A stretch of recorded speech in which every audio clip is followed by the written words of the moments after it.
Pessoal, vamos falar sobre inteligência artificial novamente, tá? Vamos falar agora sobre uma inteligência artificial de texto, o ChatGPT, que você pode conversar com ela, escreve textos para você, faz um monte de coisa muito interessante. Muita gente pediu para eu falar sobre isso depois do vídeo de ontem que eu fiz aquela como você instalar a inteligência artificial Stable Diffusion para criar imagens e coisa e tal. Então o pessoal pediu isso daqui. Vamos falar um pouco sobre o ChatGPT. Essa notícia foi sugerida por Babu. Isso é tudo PPP pessoal e várias outras pessoas. Obrigado aí ao pessoal que sugeriu a notícia. Obrigado a você que está assistindo o nosso vídeo. Se você gosta do nosso conteúdo, por favor, deixa o seu like e se inscreva aqui no canal, né?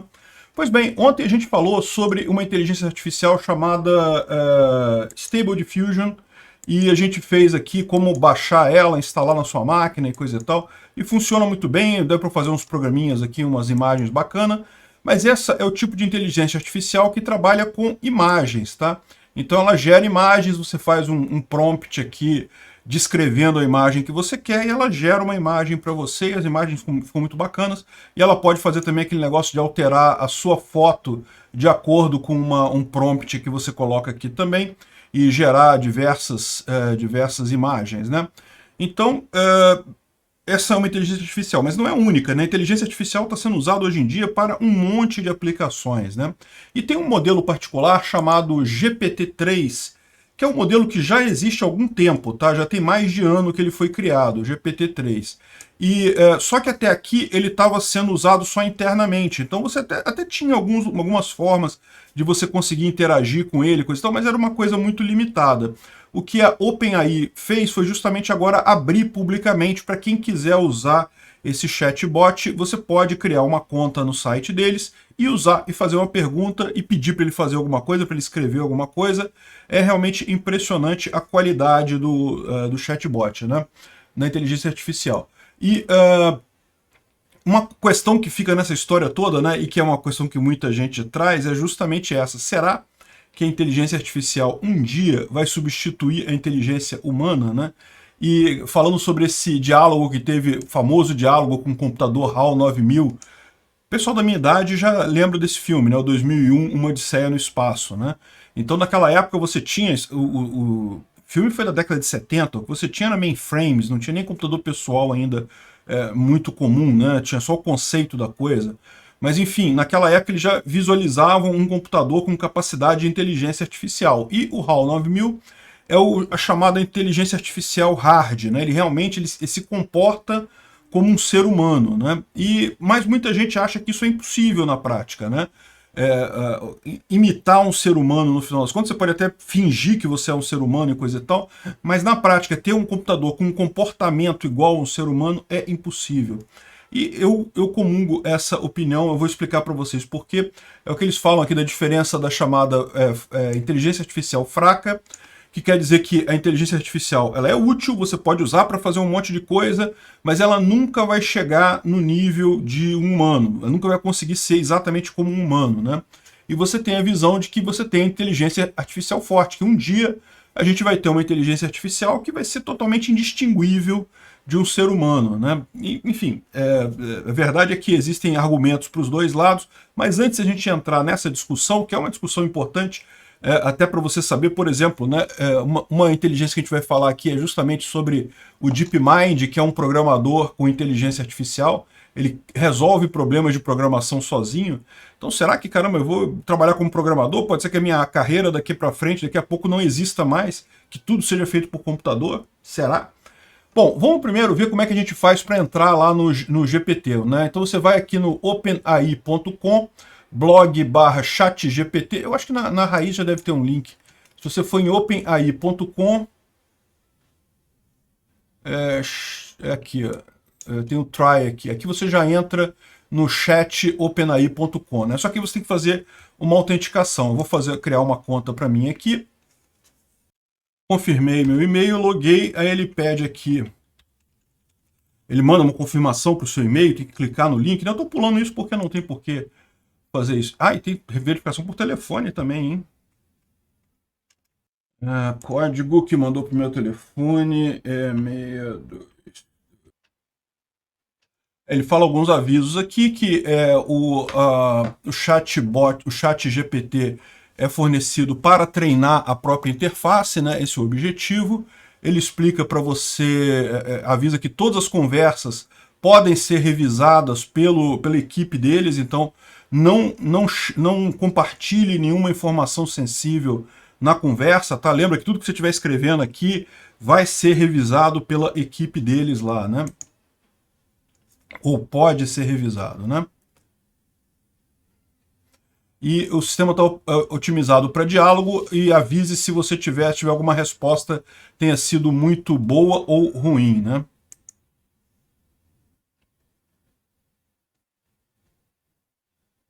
Então tem alguns exemplos aqui que eles estão fazendo, né? Então eu vou então vamos tentar alguma coisa aqui, né? É,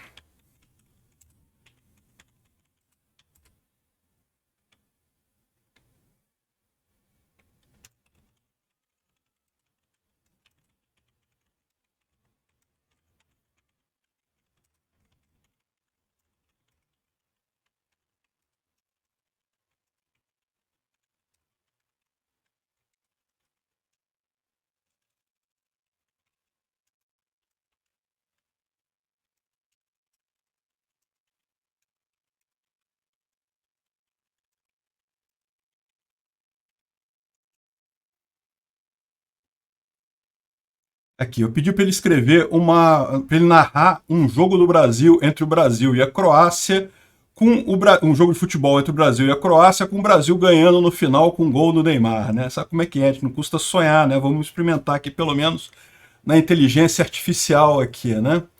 Então é uma tarde ensolarada e o time do Brasil entra no campo contra a Croácia numa partida altamente antecipada.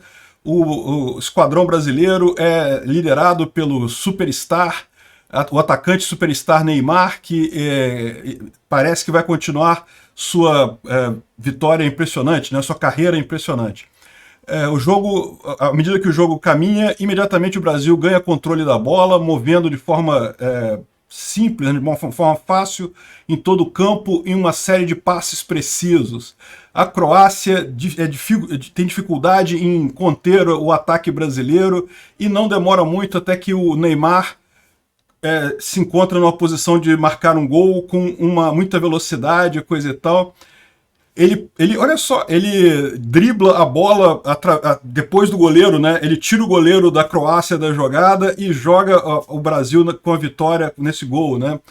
A Croácia tenta montar uma resposta, mas a defesa do Brasil segue firme, tá vendo aqui, ó? Tá vendo, Tite? Até o pessoal aqui da inteligência artificial sabe que a defesa tinha que se manter, né? Principalmente pelo Thiago Silva. O Thiago Silva estava jogando? Eu não lembro se o Thiago Silva estava jogando, né? Mas o ataque da Croácia começa a perder força e o Brasil ganha vantagem, fazendo mais ondas de ataque para o gol da Croácia, né? Mas, apesar dos esforços, o Brasil não consegue fazer mais gols e o jogo termina tenso até o final com uma vitória muito difícil de 1-0. Aí, tá vendo? Até a inteligência artificial sabe como é que faz. Só o Tite que não sabe, né? Brincadeira, gente, é lógico. A gente sabe que futebol é assim mesmo, as coisas são inexplicáveis, né? Não tem nada demais, não, né? Enfim, não custa nada a gente usar aqui, mas repara como é que realmente ele escreveu um texto que faz todo sentido, né, não tem nenhuma informação adicional, mas ele escreveu um texto aqui bacana, né? Eu fico me perguntando se não dava para usar isso para fazer textos para, por exemplo, usar no site Visão Libertária. Será que é possível? Vamos tentar escrever aqui alguma coisa.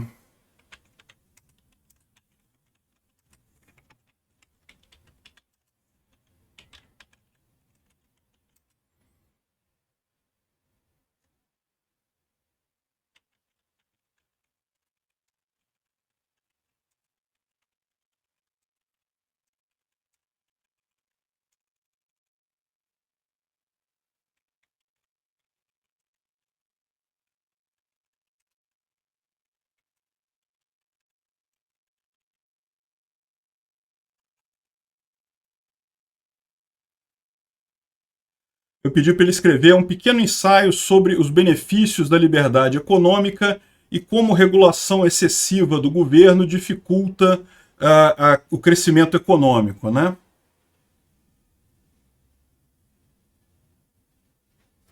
E ele começa aqui dizendo que, olha só, liberdade econômica é a habilidade de governos, de indivíduos e governos, de participar no mercado sem interferência excessiva do governo.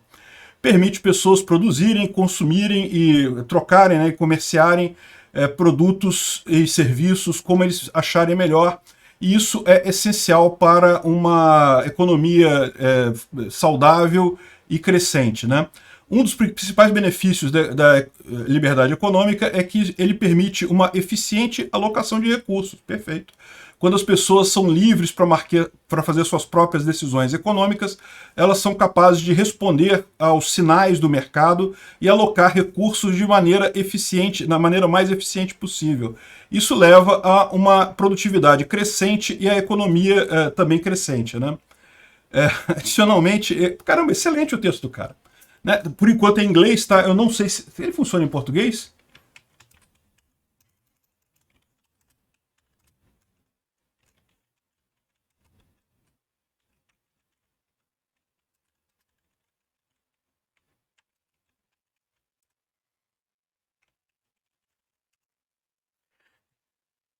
Olha, ele fala em português, olha que bacana.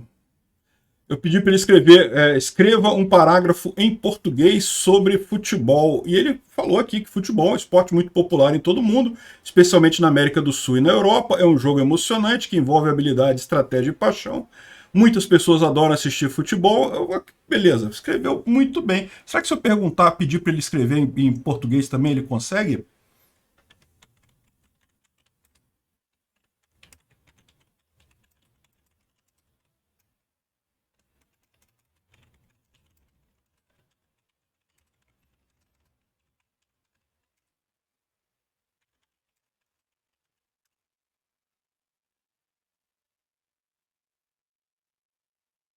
Olha.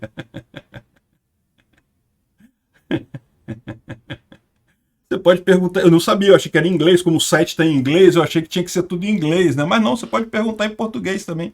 Olha que maravilha, ficou muito fácil, né? Eu pedi para ele escrever um texto de 200 palavras sobre o último tema do Enem, né? Agora eu quero ver se tem 200 palavras exatamente que ele vai escrever aqui, hein?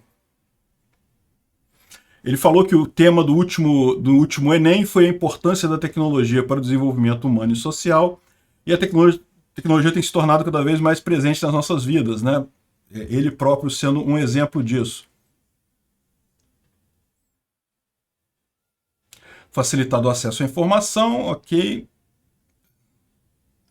Caramba, imagina isso, cara. Como é que vai haver um Enem no futuro se, por exemplo, o aluno puder usar isso daí para fazer uma prova, né? Ele consegue fazer uma prova, fazer uma redação com muita facilidade. Tô achando que deu mais de 200 palavras isso daí, hein? Vamos ver. Ele acha que ele está concluindo.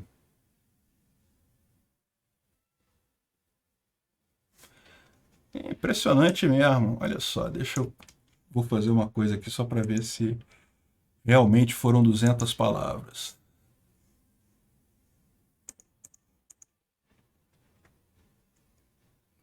247 palavras. É bem razoável, né? Tá bem razoável aí dentro do padrão aí. É muito legal, muito bacana.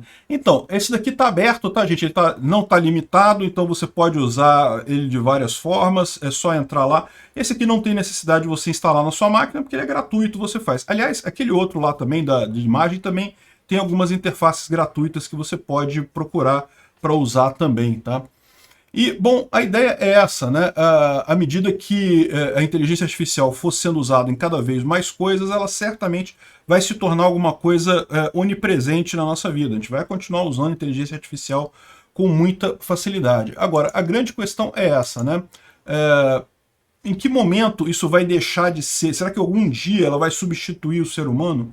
E essa é a minha visão disso é que não, que é impossível a gente chegar na inteligência artificial forte, aquela que substitui completamente o humano, porque o ser humano ele tem a característica física, ele é limitado pela física. Então, esse tipo de limitação, embora você possa emular isso no ambiente computacional, nunca vai ser a mesma coisa, né? O ser humano, na verdade, é guiado pela escassez. A escassez é que molda o nosso comportamento, né? Por exemplo, a escassez de tempo. Você já parou para pensar quantas decisões na sua vida você não toma justamente pela questão de que você tem um tempo para gastar ou não tem aquele tempo? Porque, no final das contas, o nosso tempo de vida é limitado. Uma inteligência artificial não. Em tese, ela pode ficar o tempo todo. Ela não tem essa limitação do tempo, né? E não só isso, como várias outras coisas, limitação de energia, né?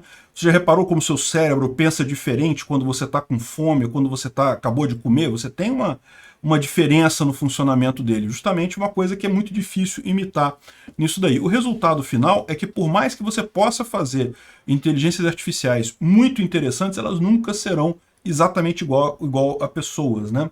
Mas, sem dúvida alguma, vai ser uma ferramenta ótima para isso daí, né? Será que ela sabe fazer petição? Eu vou criar petição de reclamação trabalhista.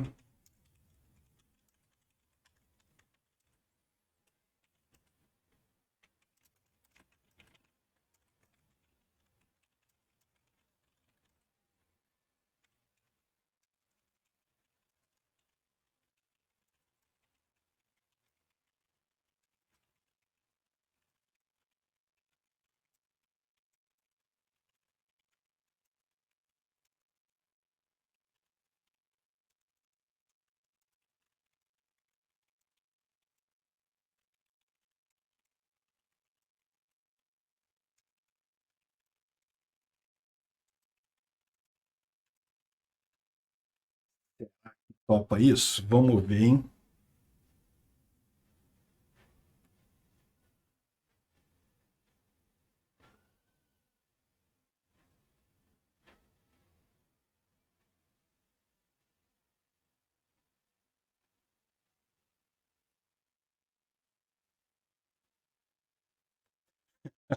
Olha só, é igualzinho advogado, já incluiu que eu fui demitido sem justa causa. Eu não falei nada sobre ser demitido por justa causa, hein?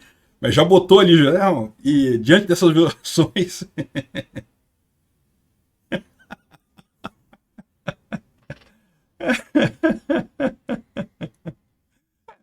Não está muito no padrão, faltou colocar toda a parte de legislação e coisa e tal, mas a fundamentação não está errada, não. E já fez até o truquezinho dos advogados de ainda botar coisa, né? E botar coisa a mais na Justiça do Trabalho. Olha só que coisa. Os advogados têm que ficar preocupados com isso, meu amigo. E outra coisa interessante é o uso disso em programação, né? Esse próprio chatbot aqui, ChatGPT, ele está fazendo, por exemplo, isso aqui, olha só, o cara perguntando, não, que eu estou com um problema no meu código, que o meu código não está funcionando. E olha só, o ChatGPT, depois de pegar algumas informações aqui, ele fala, olha só, faltou você fechar o Result Worker Error, que deve ser uma stream que ele abriu ali. Ou seja, né, apontou o problema que, mais do que isso, tem inteligências artificiais como o AlphaCode, que está sendo desenvolvido pelo Google, né, cujo objetivo é exatamente fazer a parte de programação, né? Então, por exemplo, aqui, ó, ele criou um problema de programação típico desse que você faz em faculdade, né? Ah, você faz isso daqui. Foram dadas duas strings ST consistindo de letras em inglês, letras do alfabeto inglês em caixa baixa, né? E você vai descrever a string S, caractere por caractere, do primeiro caractere até o último. Enfim, dá aquelas descrições de como é que de programa computacional, né? E olha só, o AlphaCode produziu um códigozinho aqui, ó, que, segundo diz o pessoal aqui, no final das contas ele se comporta mesmo como um programador iniciante. Ele consegue, de fato, escrever código a partir de uma descrição textual do problema, né? Ou seja, programadores também, mas é o que eu falo, no final das contas, não é que vai acabar o programador, sempre vai precisar de alguém que entenda isso daí, até para conseguir ver um código gerado pela inteligência artificial que tem algum problema. Então, ou seja, nunca vai prescindir do ser humano, mas certamente vai ser uma ferramenta que vai ajudar muito nisso daí, né? Realmente impressionante. Se chegou até aqui e gostou do conteúdo, clique no like e se inscreva no canal. Isso me ajuda a ganhar relevância no YouTube e levar o tema da segurança no desenvolvimento de software a mais pessoas. Obrigado. Considere também clicar no sininho e pedir para ser notificado dos novos vídeos. Caso queira sugerir uma notícia para falarmos aqui, é só ir no nosso site https://safesource.com, safesrc.com e clicar em sugerir uma pauta, colocar o link da notícia ali. Agradeço a todos que nos ajudam a fazer esse programa.